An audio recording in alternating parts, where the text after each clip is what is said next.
ఒక చారిటీకి మారుపేరైన జయభారతి హాస్పిటల్లో ఎన్ఐసియు కంటి వైద్య సేవలు ప్రారంభించడానికి ఆరోగ్య శాఖ మంత్రి సత్యకుమార్ యాదవ్ నెల్లూరుకు విచ్చేసి ప్రారంభోత్సవ కార్యక్రమంలో పాల్గొన్నారు. జయభారతి హాస్పిటల్లో అత్యాధునిక టెక్నాలజీ కలిగిన ఎక్విప్మెంట్ ఈరోజు లాంచ్ చేయడం జరిగింది. ఎన్ఐసియు లాంటి సింహపురి వైద్య సేవా సమితి ఆధ్వర్యంలో గత 41 సంవత్సరాలుగా నెల్లూరు పట్టణము జిల్లా ఇతర చుట్టుపక్కల ప్రాంతాల వారికి నాణ్యమైన వైద్య సేవల్ని ఉచితంగా లేదా అందుబాటులో అందిస్తున్నారు. ఇవాళ ఒక నియోనాటల్ ఇంటెన్సివ్ కేర్ యూనిట్ని, చిన్నపిల్లలకి కేర్ యూనిట్ని కూడా ప్రారంభించడం, దాంట్లో 6 వార్మర్లను కూడా తీసుకురావడం, తద్వారా శ్వాస సంబంధిత కానీ లేదా జాండీస్ సంబంధిత ఏదైనా ఇబ్బందులు చిన్నపిల్లలకు ఉంటే వాటికి చికిత్స అందించే విధంగా దానికి ప్రారంభానికి పిలవడం జరిగింది. అదేవిధంగా అత్యాధునికమైన లేటెస్ట్ డయాగ్నోస్టిక్ ఫండస్ ఎక్విప్మెంట్ని కూడా వైద్య పరీక్షల కోసం చేస్తున్నారు. ప్రతిరోజు 200 ఓపీలు చేయడము చిన్న విషయం కాదు. పైగా కంటి పరీక్షలు లేదా కంటి శస్త్రచికిత్సలు కూడా దాదాపు 22,000 పైగా చేశారు. చిన్న విషయం కాదు. ప్రభుత్వం ప్రజల ఆరోగ్య సంరక్షణ కోసం అనేక జాగ్రత్తలు తీసుకుంటా ఉంది. అయితే ప్రైవేట్ రంగం కూడా ఇటువంటి సామాజిక స్పృహ ఉన్న సంస్థలు ముందుకు రావడం చాలా అభినందనీయం. ఈ సేవలు ఇంకా మరింత విస్తృతపరచాలని, నెల్లూరు జిల్లాకు మాత్రం కాకుండా ఇతర ప్రాంతాలకు కూడా విస్తరింపాలని, వీరిని ఆదర్శంగా తీసుకొని మరింత ముందుకు రావాలని కోరుకుంటున్నాను. వింజమూరు పొదలకూరులో డయాలసిస్ సెంటర్ని కూడా ఏర్పాటు చేశారు. ఇంకా జిల్లాలో ఎక్కడెక్కడ ఏర్పాటు చేసే అవకాశం ఉంది? వింజమూరు స్టార్ట్ విత్ గత ప్రభుత్వం వచ్చినప్పటి నుంచి ఈ prime minister national dialysis programme కింద 42 డయాలసిస్ సెంటర్లు ఉంటే ఈ 10 నెలల్లోనే గౌరవ ముఖ్యమంత్రి గారి ఆదేశాల మేరకు 18 డయాలసిస్ సెంటర్లను కూడా ప్రారంభించడం జరిగింది.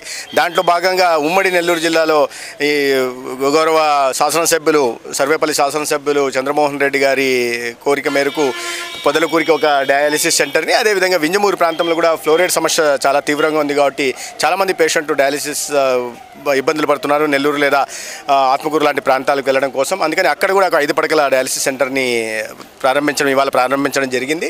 రాబోయే రోజుల్లో వెంకటగిరి ప్రాంతంలో కూడా డయాలసిస్ పేషెంట్లు ఉంటున్నారు. దాన్ని దృష్టిలో పెట్టుకుని అంటే ఉమ్మడి జిల్లాలోనే 3 డయాలసిస్ సెంటర్లు ఇవాళ అందుబాటులోకి వచ్చాయి. కాబట్టి ఇతర ప్రాంతాలను కూడా గుర్తించి గత బడ్జెట్ కూడా పెంచుతూ ఉన్నాం. ఈ ఆర్థిక సంవత్సరం బడ్జెట్లో ఈ డయాలసిస్ కోసమే కేవలం 65 కోట్లని కేటాయించడం జరిగింది. గతంతో పోలిస్తే 23-24 క్యాలెండర్ ఇయర్తో పోలిస్తే ఈ సెషన్స్ తీసుకున్న వాళ్ళు 3,80,000 ఉంటే 24-25కి వచ్చేసరికి అది కాస్త 1,15,000 పెరిగి 4,95,000 డయాలసిస్ సెషన్స్ జరిగాయి. 650 పైగా ఇవాళ డయాలసిస్ మిషన్లు రాష్ట్ర వ్యాప్తంగా ఏర్పాటు చేస్తున్నాం. డయాలసిస్ బారిన ఎందుకు పడుతున్నారు అనే దాని మీద చాలా విశ్లేషించడం జరిగింది, లోతుగా అధ్యయనం చేయడం జరిగింది. దానికి కూడా అనేక కారణాలు, ఫ్లోరైడ్తో పాటు ఈ గత 5 సంవత్సరాలు మద్యపానం సేవించిన వాళ్ళు చాలామంది డయాలసిస్ బారిన పడుతున్నారు. వాటిని కూడా విశ్లేషించడం, దానికి తగిన జాగ్రత్తలు తీసుకోవడం, ఒక నాణ్యమైన వైద్య సేవల్ని ఉచితంగా ప్రజలకు అందుబాటులోకి తీసుకొచ్చే ప్రయత్నం గౌరవ ముఖ్యమంత్రి చంద్రబాబు నాయుడు గారి నాయకత్వంలో నరేంద్ర మోడీ గారి సహకారంతో ఈ రాష్ట్రంలో జరుగుతూ ఉంది. అయితే నెల్లూరులో ఎంతో ప్రతిష్టాత్మకంగా గోషా హాస్పిటల్ ఏర్పాటు చేశారు.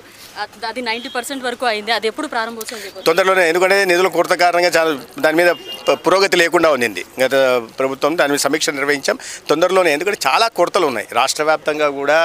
ఆర్బాటకు ప్రకటనలు చేసుకునే వాళ్ళు, 0 వేకెన్సీ పాలసీ అనే ఆర్బాట ఎక్కడ చూసినా హెచ్ఆర్కి సంబంధించిన కొరతలు ఉన్నాయి. అదేవిధంగా ఇన్ఫ్రాకి సంబంధించిన షార్టేజెస్ కూడా ఉన్నాయి. కాబట్టి ఇన్ఫ్రాస్ట్రక్చరు, తర్వాత హెచ్ఆర్, తర్వాత డయాగ్నోస్టిక్ ఎక్విప్మెంట్ కూడా ఆడిట్ నిర్వహించడం జరిగింది. వీటిని అన్నింటినీ సరి చేసే ప్రయత్నం చేస్తున్నాం. ఒక్కొక్కటి మొదలుపెట్టే ఇప్పుడు క్యాన్సర్ ఇన్స్టిట్యూట్ గత 8 సంవత్సరాల నుంచి మొదలు కాలేదు. కానీ మేము వచ్చిన తర్వాత 10 నెలల్లోనే కర్నూలులో స్టేట్ క్యాన్సర్ ఇన్స్టిట్యూట్ని పూర్తి చేసి ఇవాళ క్యాన్సర్ పరీక్షలు అందుబాటులోకి తీసుకొచ్చాం. మరిన్ని అప్డేట్స్ కోసం మన HN9 టీవీ ఛానల్ని సబ్స్క్రైబ్ చేసుకోండి.